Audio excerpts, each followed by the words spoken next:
OK, let's get more on that one for you. Joining us here on the News Hour, Billy Wynn. He is a health policy consultant at Thor Run Partners and the former health policy counsel to the Senate Finance Committee. He joins us live from Denver. Billy Wynn, they've got a few days to decide. What way do you think it'll go? Well, I think it's very difficult. We already saw that conservative Republicans have come out against the bill, though perhaps their concerns can be assuaged. But if I'm a moderate Senate Republican, I don't know how I can vote for this. I've said that I needed stability for people who are being kicked off of Medicaid.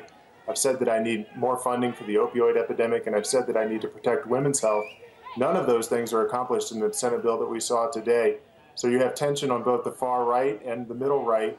It's very difficult for leadership to reconcile those differences by next week. But as a political dynamic, a lot of this, for a lot of the politicians there, it comes down to lower insurance premiums. How can they achieve it? Well, certainly not by this bill. The support that American people get to purchase insurance is going to go down. The costs of care, once they are covered, are going to go up. One thing that the bill does is diminishes the value of the plans that insurers need to provide in order for people to get tax credit subsidies to purchase those plans. And so what that means is higher deductibles, higher copays, basically less coverage.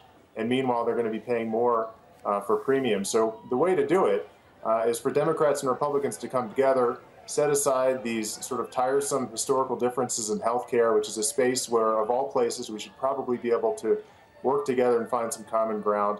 Look at what the evidence says will improve the insurance markets, improve competition, bring more carriers into states where they're lacking, and bring lower costs to consumers. This bill is certainly not the answer. OK, lower costs to consumers. There seems to be a sliding scale going the wrong direction the older you are in America. I think I'm right in saying this. It's enshrined in law, i.e. Obamacare, that the older you get, the insurance companies could only multiply your insurance premiums by a factor of 3. Under this legislation, they might, in theory, be able to multiply that by a factor of 5. So if you're 75, 80, 85 years old, you get an immediate hit straight away. I mean, that seems to, that's perfect ground to have something detonate or backfire on the politicians, surely. Yeah, it's usually not very good politics to upset older Americans. They vote and they pay attention to what's going on in Washington.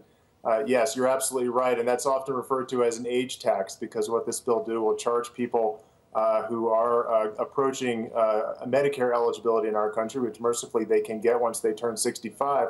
But before that, their premiums will increase, and the subsidies that are available to them are less generous than they are under current law. So it's sort of a double hit. If you're in that population, that age range, then this is certainly not a good bill for you. Billy Wynn, there in Denver. Thank you. My pleasure. Thanks for having me. Well, the U.S.